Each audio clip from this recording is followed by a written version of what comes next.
Olá, eu sou o Edu. E eu sou o Ramon. E você está ouvindo o Dev na Estrada. What's a webcam? World Wide Web.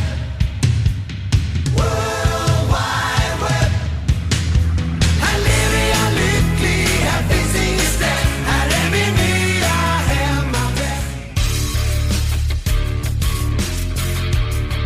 Sejam bem-vindos, sejam bem-vindas a mais um episódio do Dev na Estrada. E hoje eu vou ser o seu host, olha só, estaremos só eu e nosso convidado mais que especial neste episódio maravilhoso desta sexta-feira. E hoje nós estamos aqui com o Michel. Fala um oi pra galera aí, Michel. Opa, olá pessoal. Obrigado pelo convite mais uma vez, Ramon. Tamo junto, cara. E hoje acho que a gente vai falar sobre um assunto muito bacana. A gente vai fugir um pouco do assunto técnico, mas como vocês sabem, a gente sempre gosta de trazer temas para que a gente possa refletir sobre as coisas e comportamentos para que a gente possa olhar e ver como que a gente pode evoluir e melhorar sempre no nosso dia a dia. E esse foi um tema muito bacana que surgiu lá onde a gente trabalha, né? Para quem não sabe, eu e o Michel trabalhamos juntos na mesma empresa. Então foi um tema bem legal e eu acho que é bem pertinente da gente falar aqui sobre isso e trazer isso também para o mundo de tecnologia. Nós vamos falar hoje sobre metamodelo de linguagem. Acertei o nome? É isso mesmo? Acertou o nome sim, Ramonzito, é isso mesmo. Olha aí, cara, muito bom. Então a gente vai falar um pouquinho sobre esse tema e vamos desvendar os mistérios. O que será que é isso? Logo depois do nosso muralzinho. E olha só o que chegou, Ramon. Chegou o nosso muralzinho dos recadinhos de toda semana na sua timeline quentinha. Olha só, que maravilha! O muralzinho, Ramon, é aquele lugar que a gente cola os post-its, as fotinhas, as coisas que a gente gosta, né? Exatamente. Vamos colar o primeiro post-it maravilhoso, então? O que você acha? Vamos, o post-it que faz um barulhinho quando a gente cola no mural, né, cara? Faz tim, tim, tim, tim, né? Exatamente. E o primeiro post-it que a gente vai colar é do nosso patrocinador, a Revelo, olha só. Olha aí. A Revelo que vem com uma plataforma que é diferenciada aí para contratação. Então, se você tá procurando o seu trampo, entra na plataforma dos caras lá, que eles têm um serviço diferenciado, você pode acompanhar, você tá no controle da situação ali, Edu. Então, se você tá procurando um trampo novo aí, entra lá na Revelo que os caras são, nota 10. Olha só, muito bom. Então, não perca essa chance, entre lá, revelo.com.br.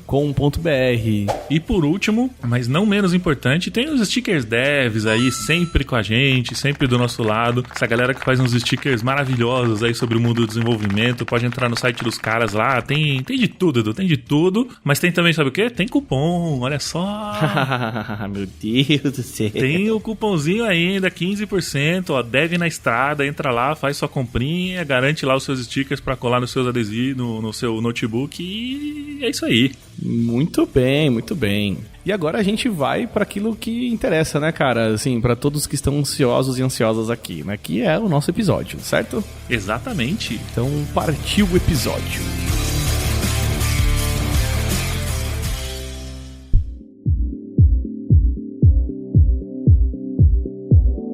Começando o episódio de hoje, então, estamos aqui com o Michel, vamos falar sobre metamodelo de linguagem. Olha só, parece uma coisa muito complexa, muito fora da nossa realidade, mas vocês vão ver nesse papo de hoje que na verdade é bem próximo e são coisas que a gente pode usar no dia a dia. Então, acho que a gente pode começar, Michel, tentando explicar o que é esse tal desse metamodelo aí, o que é essa parada aí? Pô, legal, cara, eu gostei bastante do que você falou, que a gente pode identificar no nosso dia a dia, e de fato é uma palavra que assusta um pouquinho, né? Mas metamodelo de linguagem, ele é a primeira ferramenta que os inventores da programação neurolinguística trouxeram para nós. E na prática, assim, pra gente já começar indo direto pro lado objetivo, depois de repente a gente volta um pouquinho mais na teoria, ele é um conjunto de perguntas que você consegue usar no seu dia a dia, que tem como objetivo trazer aí algumas informações que sempre ficam meio distorcidas ou ocultas nos processos comunicacionais. Ah, legal, cara, legal. Assim, como que eu não sei se eu tô avançando no tema, aí você me diz aí. Ajudar nos processos comunicais o quê? Isso basicamente vai ajudar a gente entender melhor o outro, a passar uma mensagem melhor? Como que a gente pode definir melhor isso, assim? Essas ferramentas vão ajudar a gente a evoluir os nossos processos de comunicação, mas em que sentido, assim? Todo processo comunicacional, na verdade, Ramon, passa por 3 filtros, que é o de generalização, eliminação e distorção. E o que acontece, cara, com esses filtros? Para que a gente consiga se comunicar, a gente acaba tirando algumas informações quando a gente vai passar uma ideia para o outro, quando a gente vai explicar alguma coisa, ou quando a gente está tentando entender também o que o outro está tentando comunicar para nós. E aí o metamodelo de linguagem, ele vem justamente para te trazer formas de você elucidar, trazer à tona esse conhecimento. E aí, uma analogia bem legal, que talvez explique um pouco mais para nós, que somos de TI também, é que assim, se você pensar num framework que trabalha com um input e um output de informação, com uma requisição e uma mensagem de exposição. Quando a mensagem entra, pensa nesse filtro como algo que está tirando dessa mensagem algumas características ali que seriam importantes. E quando você está emitindo também a mensagem, pensa nesse framework tirando parte desse conteúdo dessa mensagem. O metamodelo de linguagem, ele tem como objetivo trazer à tona de novo essas partezinhas aí que ficaram escondidas nessa mensagem. Cara, isso que você falou é muito legal, porque assim, acho que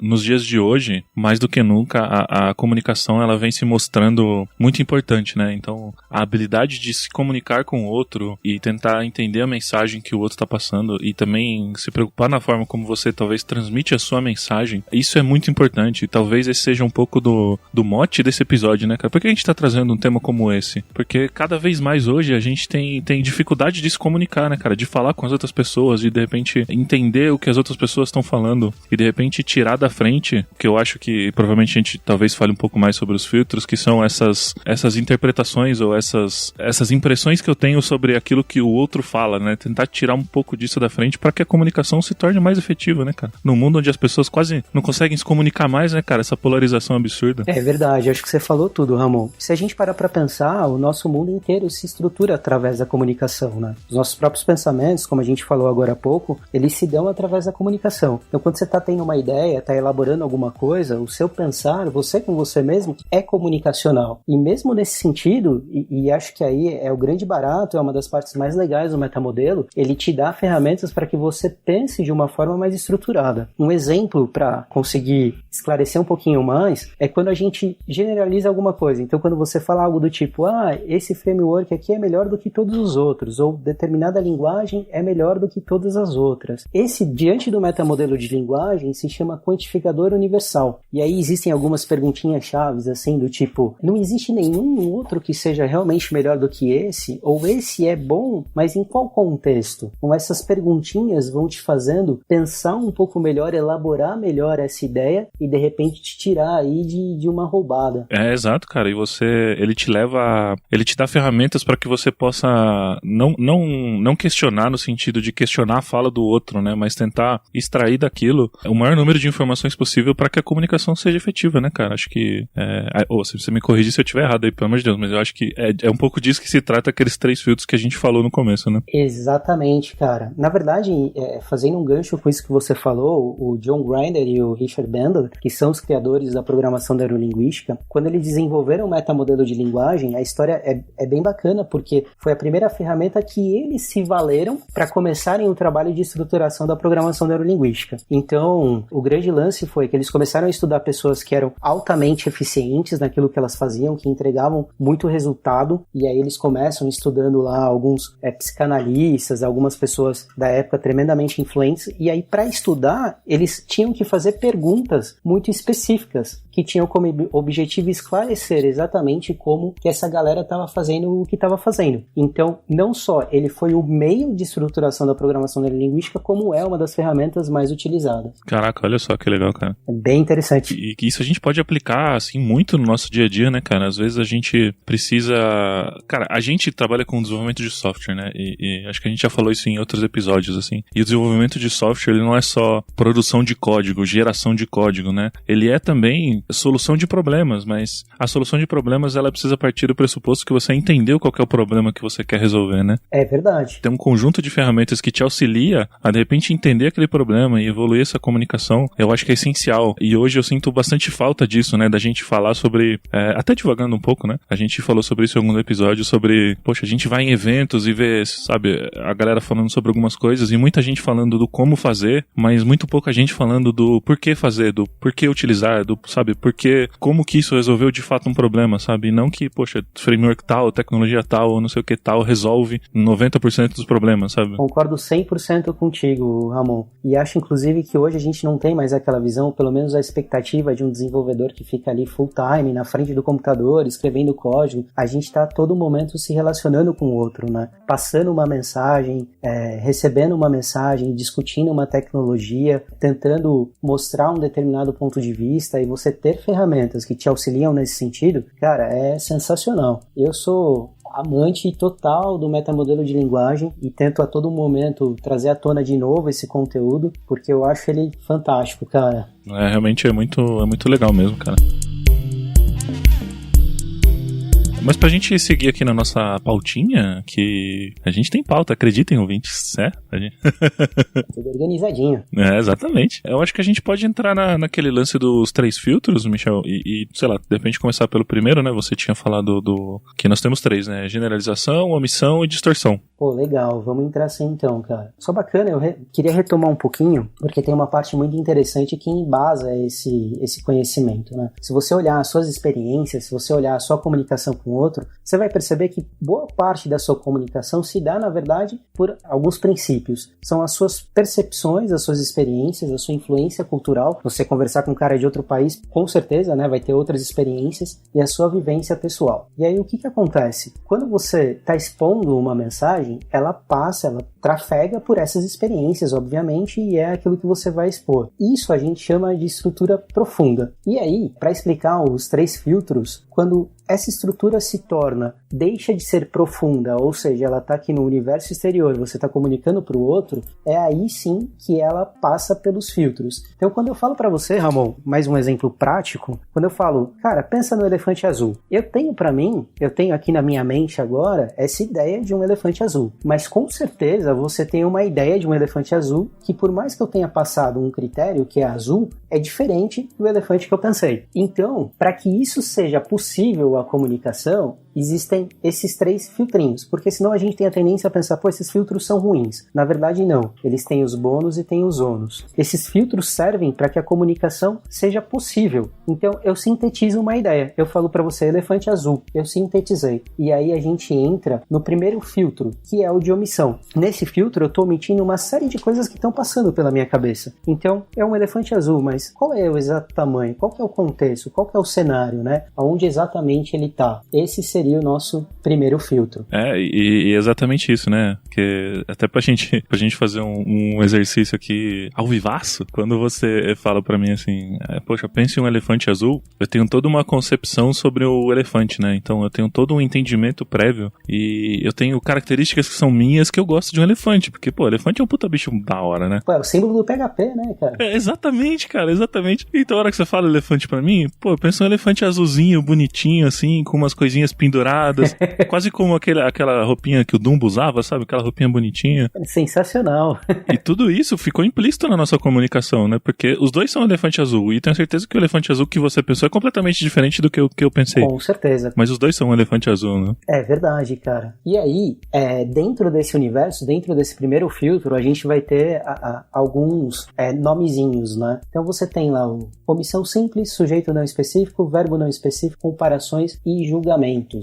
Eu sei que se torna um pouco denso, mas é bem bacana para quem estiver ouvindo procurar. Tem muita informação na web a respeito desses filtros. O mais legal é que, assim, existe uma curva de aprendizado, mas quando você pega eles, fica muito fácil identificar na comunicação com o outro, quando tá rolando esse tipo de coisa. Bom, legal, cara. Mas só pra gente tentar elucidar um pouco mais, esse primeiro filtro que a gente tá falando, que você mencionou, é o lance da omissão, né? E aí eu vou te dizer aqui o que eu entendi um pouco, só pra ver se a gente consegue desenvolver isso um pouco mais. Mas a omissão seria, por exemplo, você me disse um elefante azul, e aí essa omissão seria, você está omitindo informações, e aí vem o meu julgamento. Será que você está omitindo informações porque você quer omitir, ou será que aquelas são informações que você tem naquele momento? Seria omissão nesse sentido, ou seria uma omissão, de repente, de falta de informações? Cara, interessantíssima a sua pergunta, e eu acho bastante importante. Não é uma omissão porque eu estou omitindo de propósito, mas é uma omissão no sentido de síntese. Então, na verdade, para eu te comunicar alguma coisa, eu precisei sintetizar essa ideia. Então, existe algo aí, e sempre irá existir, né, que está faltando disso. E aí, o metamodelo, ele tem essa intenção de fazer com que você consiga obter mais informações sobre aquela comunicação para, de fato, tornar aquela comunicação mais assertiva. Então, um exemplo seria você me perguntar, esse elefante, em qual contexto? Esse elefante, comparado a qual? Que tom de azul seria o mais comparável ao desse elefante? Não sei se eu consegui responder exatamente a sua pergunta. Não, conseguiu sim, cara, conseguiu.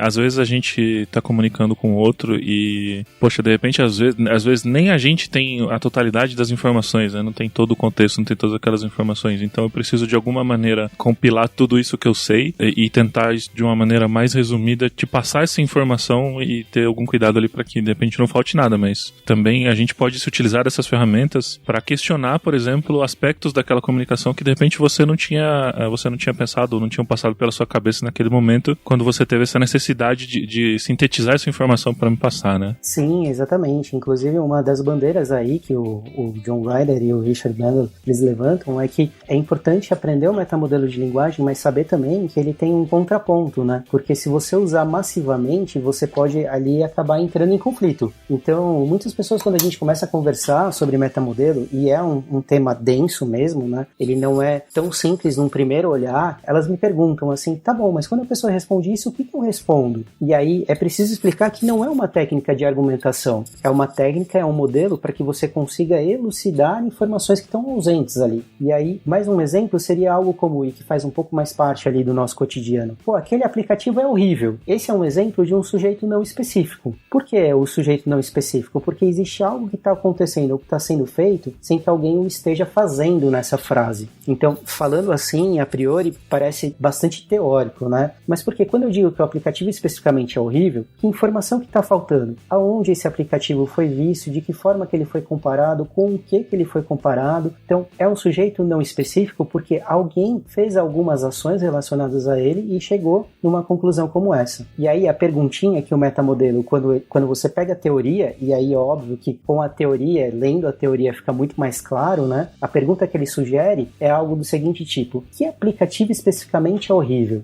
Em que contexto esse aplicativo é horrível? Geralmente vai perpassar por perguntas como quem, quando, como, onde, que são um pouquinho mais, fazem um pouquinho mais parte aí do nosso senso comum, né? Exato. E até, cara, com problemas que acho que todo mundo passa no dia a dia, a gente já passou também por problemas parecidos como esses, do tipo, poxa, eu estou com um problema na aplicação, por exemplo. Poxa, nada funciona. Não, mas peraí, nada funciona? O que é nada, sabe? O que é nada funcionar? Alguma, sabe, que contexto que você está me dizendo isso? A aplicação, ela nem abre, ela nem acessa, eu não consigo nem ver, ou de repente é uma funcionalidade específica que você está esperando que ela tenha um determinado resultado e ela não tem esse resultado e por isso para você nada funciona, né? Sensacional o seu exemplo, Ramon. Você acabou de citar uma frase que é comum ao filtro de generalização, que é, pô, nada está funcionando, nada na aplicação está funcionando. Existe uma generalização aí. Olha aí, eu sabia que era esse filtro, eu sabia. Aí, grande Ramon. Cara, o grande lance desse filtro é que todo o processo de aprendizado, ele acaba passando por generalização, né? Então, de novo, ele não é bom nem ruim por si só, né? É só algo que tem bônus e ônus do processo comunicacional. Quando você está aprendendo uma matéria, quando você está aprendendo alguma coisa numa faculdade, ou mesmo agora, aprendendo aqui com a gente sobre metamodelo, né? Dentro de você estão rolando generalizações. Existem coisas que você provavelmente está pensando e está tecendo que tem a ver com generalizações. Por quê? Porque isso ajuda no processo de aprendizado. É o modus operandi da nossa mente, né? E só é negativo no processo comunicacional quando aquilo não te ajuda a entender o contexto. Então, pô, nada funciona no aplicativo. Imagina, você entregou o aplicativo, pô, final de sprint, você entregou o aplicativo para o cliente pega lá, começa a testar e fala, pô, nada funciona. Não, tudo bem, mas especificamente o que não funciona? Né? Quando você faz o que a coisa não funciona? Então, até nesse sentido, o metamodelo consegue ajudar a gente. Aí eu vou fazer uma pergunta que talvez seja difícil. Nesse caso específico, como é que ele ajuda a gente? Que ferramentas a gente pode ter? Eu nem sei se esse é o termo certo, tá, mano? Eu tô só falando. Não sei se a gente pode dizer que são ferramentas que a gente pode se valer, mas, por exemplo, especificamente no caso do metamodelo, né? Que tipo de comunicação ou que ferramenta a gente pode se valer, por exemplo, para um caso como esse, né? Pra gente tentar, e aí de novo, me corrija se eu estiver errado, mas eu acho que a gente tem que ver 2 pontos numa comunicação como essa, né? Eu acho que o primeiro é entender, olhar para aquilo e tentar classificar aquilo. Então, poxa, eu vi aquela fala e vi aquela comunicação, poxa, isso é uma generalização, e como é que eu posso falar com o meu interlocutor para tentar tirar essas generalizações e tentar extrair mais informações, sabe? Que tipo de ferramentas? Eu acho que até a pergunta que você falou agora que as pessoas fazem, né? O que eu posso responder, né?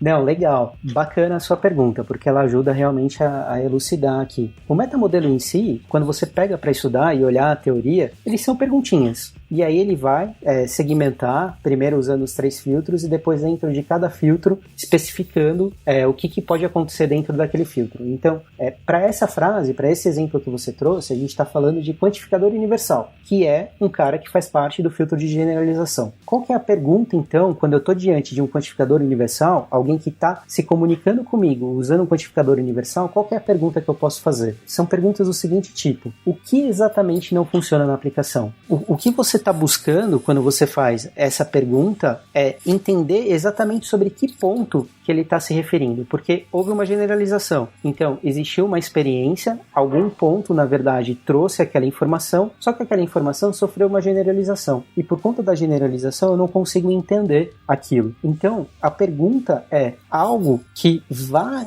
em busca desse ponto específico. Eu gosto muito dessa ideia do metamodelo de não te dar 2 mais 2 é igual a 4. Ele não vai te dar exatamente a pergunta que você tem que fazer, ele te dá alguns exemplos. Mas ele te mostra o que você deveria buscar naquele momento. Se houve uma generalização, então eu preciso buscar que ponto, qual foi especificamente a experiência que trouxe aquela generalização. Então, para uma pergunta do seguinte tipo, só para trazer mais um exemplo que eu acho que vai ajudar a elucidar mais. Tudo é entregue fora do prazo. O que exatamente foi entregue fora do prazo? Então, como houve uma generalização, tudo é entregue, a minha busca tá o que foi que saiu, que não foi entregue dentro do prazo, é que a pessoa está se referindo. Porque, normalmente, quando eu tô tentando fugir de... Eu tô pensando. Eu percebi que tá rolando um metamodelo com você agora, tipo, você... eu percebi. Não, mas é legal, o processo de aprendizado é esse mesmo, cara. Exatamente.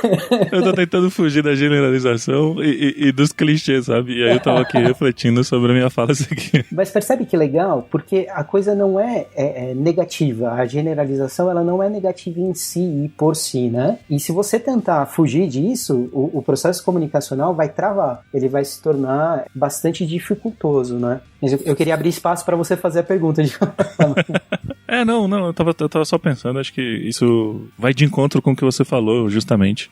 Mas o que é legal é a gente, esse tipo de ferramenta e a gente estudar esse tipo de temas também, eu acho que é de extrema importância para a área que a gente atua, né, cara? Porque a gente acaba se deparando com muitos conflitos no dia a dia, cara, informações desencontradas ou às vezes falta de informações. E parte do nosso papel como solucionador de problemas, talvez, assim, eu não sou muito fã desse tema, dessa alcunha, mas acho que faz sentido para tentar expor o que eu quero dizer. Parte disso, acho que é esse processo quase que investigativo, né, de tentar ter essa conversa e tentar extrair as informações e sintetizar essas informações que elas estão sendo recebidas, porque, cara, por vezes você pode estar, de repente, falando com seu colega de trabalho, que às vezes tem dificuldade de se expressar, dificuldade de se comunicar, quando às vezes ele coloca um problema ou apresenta uma solução, ou você está numa posição em que, de repente, você precisa ter contato direto com o cliente, ou contato direto com as áreas de negócio, com o financeiro, com o RH da empresa, com, sei lá, qualquer outras áreas que você precisa se relacionar e que, por características, tem uma linguagem que é diferente da nossa. Então, acho que também a gente tem que ter uma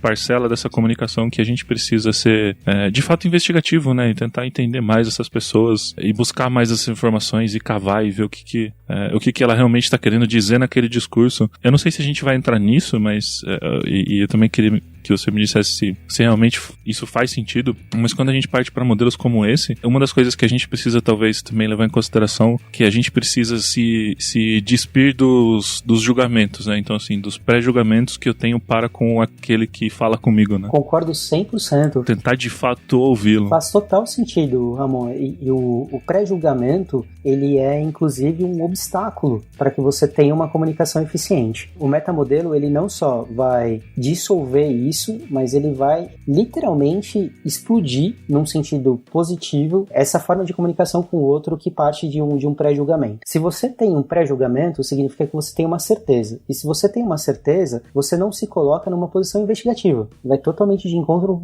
com o que você falou. E a ideia do metamodelo, você trazer informações, elucidar informações, né? Mas, de novo, você acaba conseguindo usar para criar conflitos também. Então, se você tem um pré-julgamento, não só a sua capacidade de elucidar essas informações vai ficar para trás, como é muito provável que se você já aprendeu o metamodelo, se aquilo já faz parte do seu dia a dia, talvez no momento em que você está pré-julgando, você se torne agressivo usando o metamodelo. Então você vai direcionar as suas perguntas num sentido oposto ao de elucidar, mas num sentido de encurralar, entendeu? Então se torna até perigoso. Tem que se despir mesmo do pré-julgamento para ser eficiente em comunicação. Caraca, eu não tinha parado para pensar sobre isso, cara, realmente. Você pode usar o conhecimento para o mal, né, cara? Olha, eu realmente não tinha pensado nisso. Pode.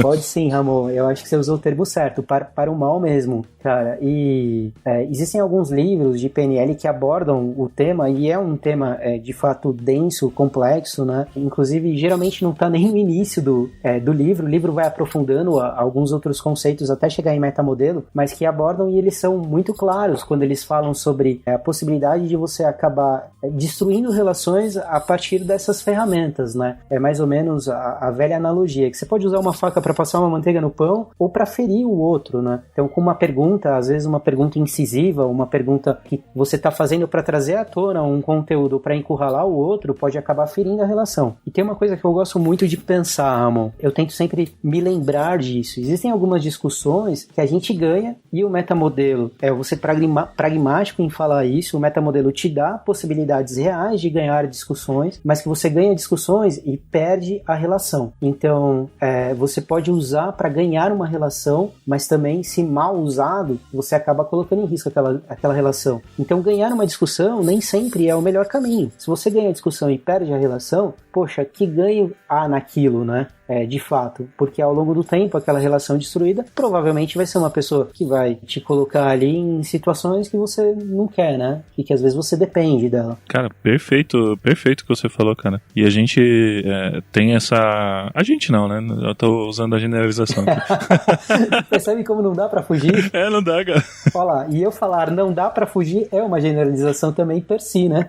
Exatamente.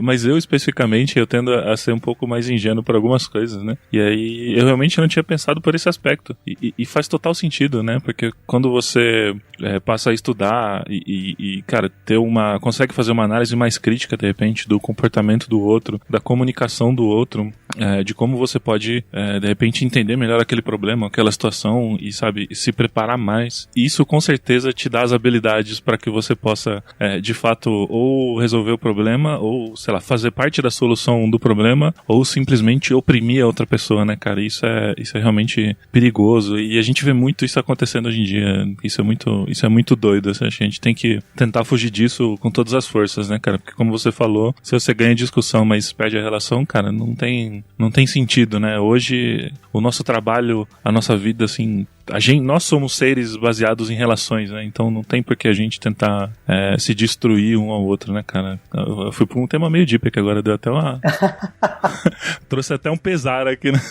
Eu acho que torna até mais significativo, o Ramon, porque cara, e é muito legal, você abre um breve espaço de tempo para que a gente traga sempre, agregue algum valor ao outro, a quem está nos ouvindo, né? E é óbvio que um tema um pouco mais complexo talvez não caiba em todas as suas instâncias dentro de um espaço pequenininho de tempo, né? Mas eu adoro esse lado pro qual você foi, que é um lado que a gente geralmente não pensa. Mas se você olhar, e se você for atrás desse conhecimento em específico, você vai ver que, na verdade, as propagandas e os discursos políticos, eles se valem de metamodelo de linguagem, mas eles se valem no oposto. Eles usam da generalização, eles usam da distorção justamente para vender ideias, produtos para você. Então, até nesse sentido, pro qual você foi, e muito sabiamente, é importante você saber um metamodelo de linguagem para conseguir driblar essa persuasão de um comercial, de um discurso político, ou às vezes de um chefe, de um colega de trabalho, né? Que às vezes está ali numa posição que te acanha, que te deixa sem ter muito o que fazer. Então o metamodelo ele vai te dar ferramentas para isso, com certeza, cara. Inclusive a gente acabou entrando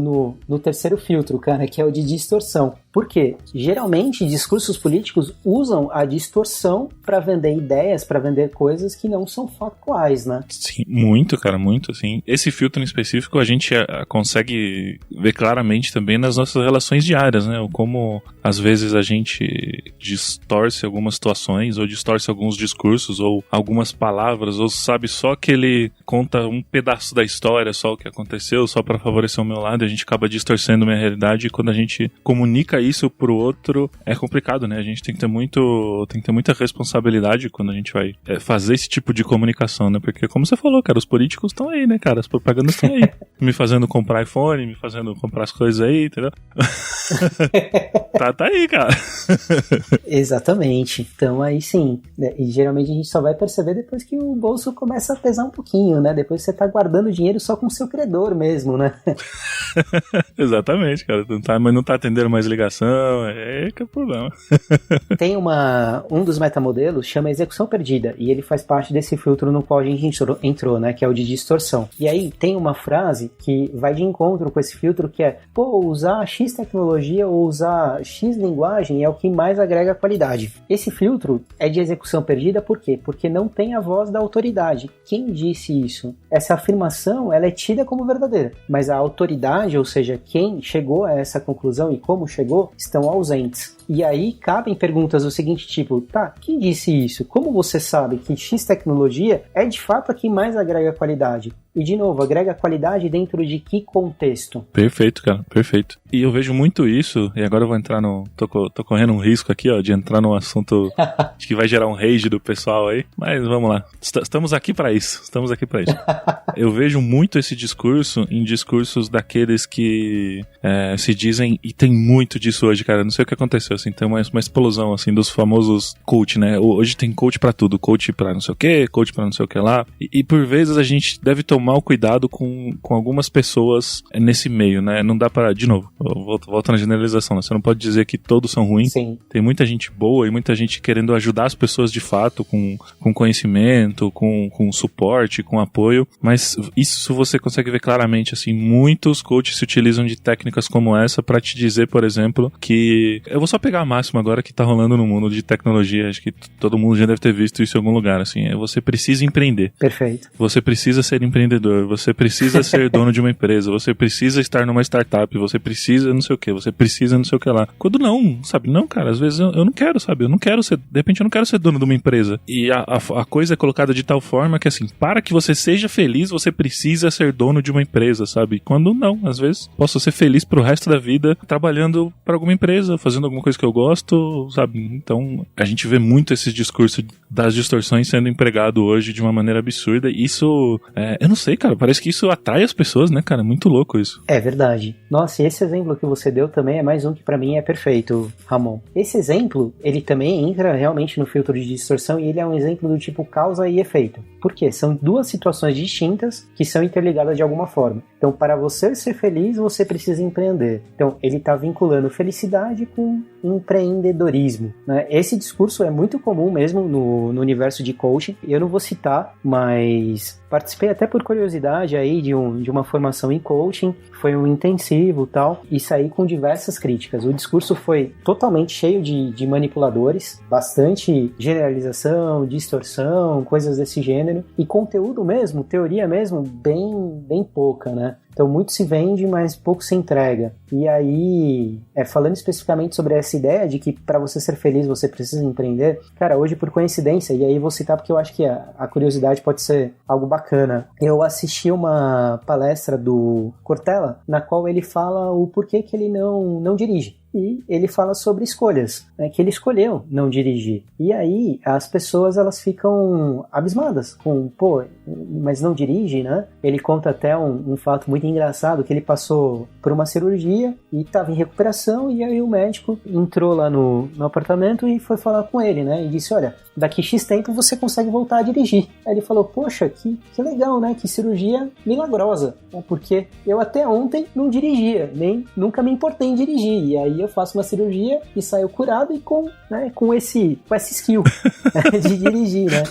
Então você tem opções, obviamente, e uma distorção do tipo causa e efeito como essa, ela tá limitando a sua opção, ela tá limitando a sua capacidade de ser feliz. Isso é seríssimo, cara, no meu entendimento. São técnicas que de repente podem te ajudar a fazer com que o outro, ele acredite naquelas ideias que você tem para vender, né? E quando você tem uma ideia para vender, assim, é complicado, porque você nunca sabe, assim, você nunca tem noção de todo o espectro de dificuldades e ambientes e relacionamentos com que a pessoa com quem você está se comunicando, ela tem, quais são as dificuldades dela, que fragilidades ela tem, e de repente isso pode te dar uma habilidade para convencer aquela outra pessoa de que determinado framework é melhor que o outro, a linguagem é melhor do que a outra, essa metodologia que a gente está usando aqui é melhor do que isso, sabe? Faz isso que é melhor para você, faz aquilo que é melhor para você. Então esse discurso é complicado, né? Essas habilidades, elas são complicadas, então... Sim, totais. E a gente vê isso acontecendo muito, né? E a gente, como pessoas que trabalham com tecnologia, eu não vou dizer que é impossível, que é difícil, mas que a acessibilidade acaba ficando um pouco mais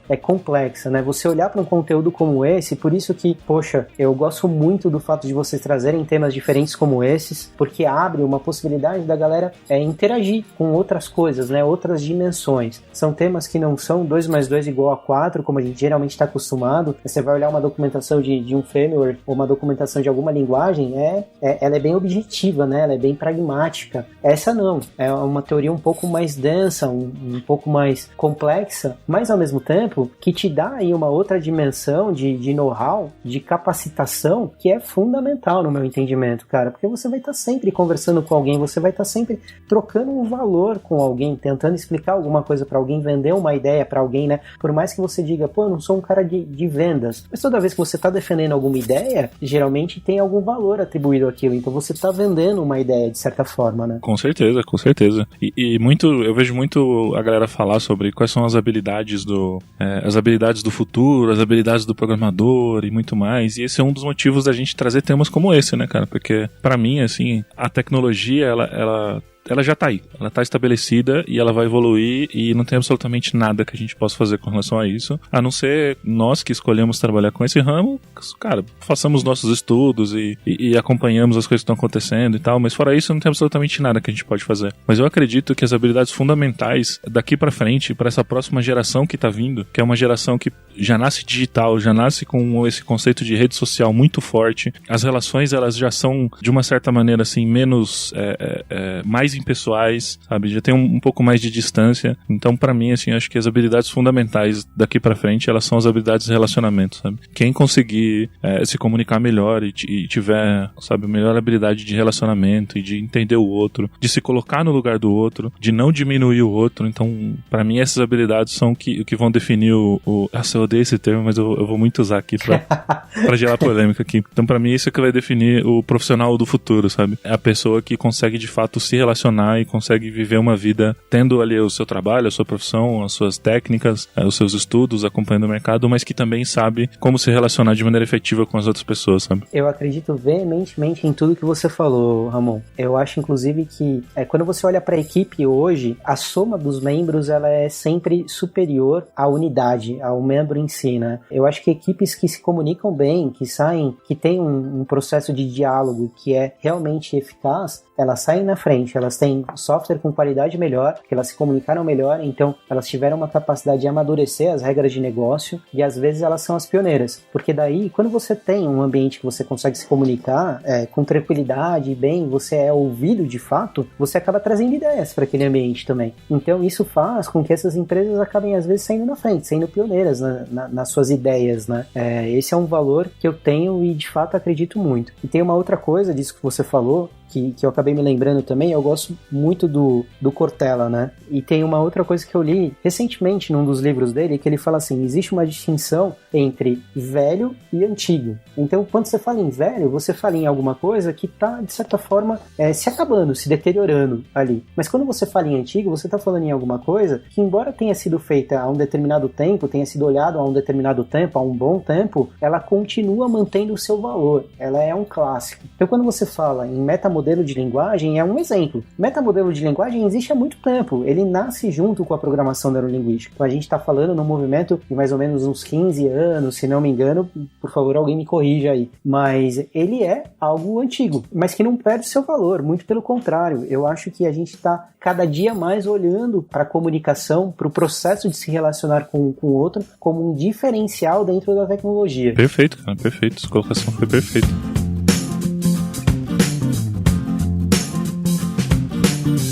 A gente já estamos nos encaminhando para o fim do episódio, mas eu vou fazer uma pergunta aqui, só para deixar vocês refletirem aqui. Java é velho ou é antigo? Não, tô brincando. Não vou entrar. É brincadeira. O pessoal do Java sempre fica bravo comigo que a gente fica fazendo piadinha. Eu gosto de vocês, tá, gente? Mas é isso, cara. Eu acho que como considerações finais, poxa, eu achei esse tema fantástico, né? Só pra também dar uma visibilidade aí pra galera que tá ouvindo a gente. Esse tema foi um tema que apareceu e o próprio Michel sugeriu da gente falar nos nossos encontros, né? Na empresa a gente tem um encontro mensal, onde a gente sempre fala sobre tecnologia, comportamento, carreira, sobre várias coisas. Esse foi um tema muito legal, que quando eu vi, eu até falei pra ele, cara, seria muito legal a gente gravar um episódio sobre isso, é um assunto muito, muito bacana, assim, mas infelizmente não dá pra gente falar sobre tudo aqui, senão a gente ia ficar umas 4 horas conversando. Não que eu não queira, né? Se a gente quiser ficar 4 horas conversando aqui, também não tem problema. Mas acho que vai ficar um pouco denso pra galera. Pra quem se interessou pelo assunto e pra quem gostou, achou bacana e quer se aprofundar mais e quer se inteirar mais, deixa uma dica aí pra galera, mano, de como buscar essas informações, que referências a gente pode ter, sabe, de repente, se você tiver na manga, senão a gente coloca no link depois alguns livros que a gente possa indicar pra galera, pra estudar estudar mais sobre isso, que eu acho que é um assunto muito interessante, assim, e nunca vai ficar velho, né, sempre vai ser atual. Ó, o link, nossa senhora. Não, legal, boa pedida, Ramon. Eu pretendo escrever sobre metamodelos de linguagem, acho que até por conta do despertar que teve na nossa própria equipe, né, em relação a esse tema, eu queria tentar condensar um pouquinho mais, mas de qualquer forma, mesmo eu escrevendo, eu vou colocar no Medium lá, pra galera que quiser acessar, ler, mas só de procurar metamodelo de linguagem na web, vocês vão encontrar com certeza bastante conteúdo, talvez tenha que dar uma pinceladinha nas coisas, mas existe muito conteúdo, porque é a ferramenta que nasceu junto com a programação neurolinguística, né? E aí é bacana porque seria uma porta de entrada também para um entendimento um pouquinho maior, que é esse ramo de conhecimento que é a programação neurolinguística. Poxa, muito legal, cara. E, bom, a gente vai deixar também nos links desse episódio, vai ter o link pro Medium aí do Michel, dos textos que ele escreve. Então, se você também compartilha dessas nossas ideias e gosta de trazer essas reflexões, poxa, já tem uns textos lá que ele escreveu que são muito legais, eu já li todos. A reflexão é muito boa, assim, é um misto de comportamento e tecnologia e uma capacidade de observação muito legal. Então, pô, se você tiver, a gente vai deixar nos links aí, pô, acessa lá e vê e curte, e compartilha, comenta, interage com a gente, que eu acho que esse é um assunto muito legal e acho que a gente pode gerar bastante discussões bacanas em cima disso. Caramba, poxa, muito obrigado, Ramon, pelas apreciações e, pô, obrigado, Dev na Estrada, porque vocês têm uma pegada super legal, a gente consegue conversar temas que são densos de uma forma mais descontraída, tentando sempre fazer um paralelo com o nosso dia a dia, e eu acho que esse viés, esse olhar, cara, é imprescindível, tentar transformar coisas que são um pouco mais complexas em algo mais útil, mais fácil de entendimento, é uma proposta sensacional do Dev na Estrada, cara. tô com vocês. Tamo junto, cara. E, poxa, eu que agradeço aí ter aceitado o convite, ter vindo aqui gravar com a gente. A gente sabe que tempo é difícil, mas, poxa, cara, muito obrigado aí. Eu acho que o assunto foi muito bacana. E, pô, você que tá ouvindo a gente aí e gostou do assunto, achou legal, quer trocar uma ideia, poxa, vai lá, tem os comentários lá na nossa página, deixa um comentário, a gente sempre responde, sempre tá interagindo. Segue a gente nas redes sociais também, no Instagram, no Twitter, Deve na Estrada. A gente sempre tá interagindo com a galera. Se tiver alguma sugestão também pra fazer, poxa, estamos sempre aberto. E tamo junto. Mais uma vez, Michel, muito obrigado aí por ter aceitado participar. E é isso, até o próximo. Obrigado, Ramon.